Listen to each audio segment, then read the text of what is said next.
चीन के Nanjing Hongshan forest zoo और इटली के रोम बायोपार्को ज़ू ने हयातियाती तनव्वो के तहफ़्फ़ुज़ पर अपनी पहली शराकत दारी के आगाज़ के तौर पर एक मफ़ाहमती याददाश्त पर दस्तखत किए हैं। ये पहला मौका है कि हम चीन के किसी चिड़ियाघर के साथ इस नौयत का ताउन कर रहे हैं।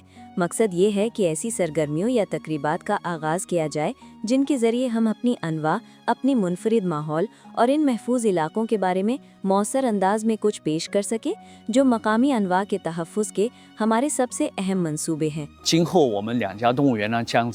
माहौलियाती हदबंदी, पायदार तरक्की, जानवरों की बहबूद और साइंसी तहकीक के साथ साथ जंगली हयात के हयातियाती तनव्वुर के जायजे, निगरानी और तहफ़्फ़ुज़ समेत मुतअद्दिद शोबों में वसी पैमाने पर ताउन और तबादले करेंगे। दोनों चिड़ियाघर जदीद माहौलियाती उसूलों को अपना रहे हैं जिनमें बागनुमा माहौल और जानवरों की फलाह व बहबूद का आला मयार बरकरार रखने पर जोर दिया जाता है।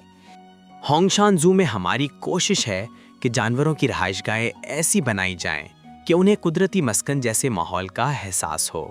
नतीजतन उनके रवैये ज़्यादा कुदरती और फितरी होंगे और वो ज़्यादा पुरएतमाद भी दिखाई देंगे।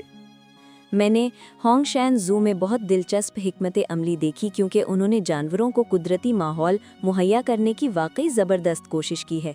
जानवरों की फलाह व बहबूद के आला मयार के हवाले से हमारा अंदाज भी बिल्कुल यही तरीका है।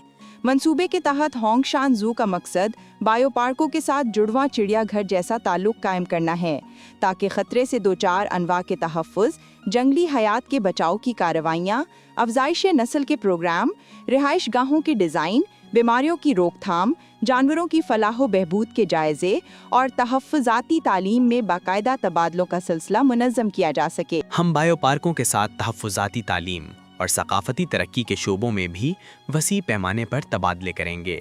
तहफ़्फ़ुज़ाती तालीम चिड़ियाघरों के बुनियादी मकासद में से एक है। हम मुआशरे के ज़्यादा से ज़्यादा अफराद को शामिल करने के लिए वसी पैमाने पर तालीम और आगाही की सरगर्मियाँ अंजाम देने का मंसूबा रखते हैं ताकि वो कुदरती वसाइल के तहफ़्फ़ुज़ के बारे में अपने रवैयों में हकीकी तब्दीली लाएँ और अपनी सलाहियत के मुताबिक तहफ़्फ़ुज़ के लिए अमली इक़दामात करें। हमें यकीन है कि तहफ़्फ़ुज़ एक आलमगीर कोशिश होती है। अहम बात यह है कि मुख्तलिफ ममालिक, चाहे वो एक दूसरे से दूर ही क्यों ना हो, मिलकर काम करें। वो वाकई ताउन कर सकते हैं, बल्कि ख़ास मंसूबे तैयार करके कुदरती माहौल के एक छोटे से हिस्से को महफूज रखने में मदद दे सकते हैं। बहरहाल ये एक मुस्बत कदम है।